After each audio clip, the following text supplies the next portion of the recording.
అది అని మాట్లాడతాను, కరెక్ట్ చెప్తాను. 2014లో చంద్రబాబు నాయుడు గారికి ఇచ్చినంత ల్యాండ్ నమ్మకం, అంత ల్యాండ్ ఇప్పుడు జగన్కి ఇవ్వలేదు. నేను ఎందుకు 2014లో చంద్రబాబు నాయుడు కొట్టేశానంటే ఆయన సీనియారిటీ ఉన్న వ్యక్తి. ఇంకోటి ముఖ్యంగా ఆ రోజు మహేందర్ రెడ్డి గారికి సీటు ఇవ్వకపోవటం వల్ల వేసాను. నేను మహేందర్ రెడ్డి అభిమాని కొత్తగా. ఆయన గెలిచాడు అంటే నేను ఓటు గెలిచాను కాదు, అందరూ నా అలాగే సైకలాజికల్గా ఆలోచించారు కాబట్టి చంద్రబాబు నాయుడు గెలిచారు. తర్వాత ఏమైంది, చంద్రబాబు అభివృద్ధి చేయలేదు అన్నాం. అప్పటికప్పుడు రాష్ట్రం విడిపోయి అభివృద్ధి 100% చేశాడు.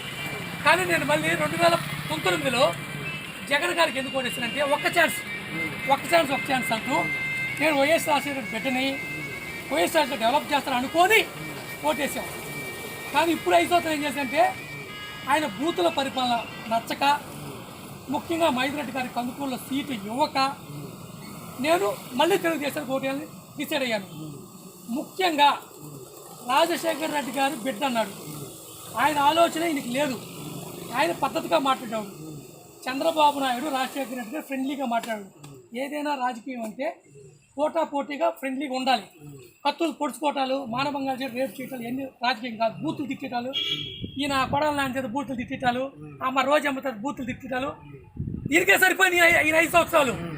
అందుకని నాకు విరక్తి కలిగి ఈయన రాజశేఖర్ బిడ్డ కాదు, రాజశేఖర్ కొడుకు పుట్టాడు కానీ ఆయన లక్షణాలు రాలేదు అని నేను పార్టీ మారాను. తెలుగుదేశానికి ఓటేయడానికి వచ్చాను. కందుకూరు నియోజకవర్గంలో 100% గెలిచిన దింటూరు నాగేశ్వరరావు గారే. మీ డౌట్ క్లియర్ అయిందా? నేను ఎందుకు మారాను?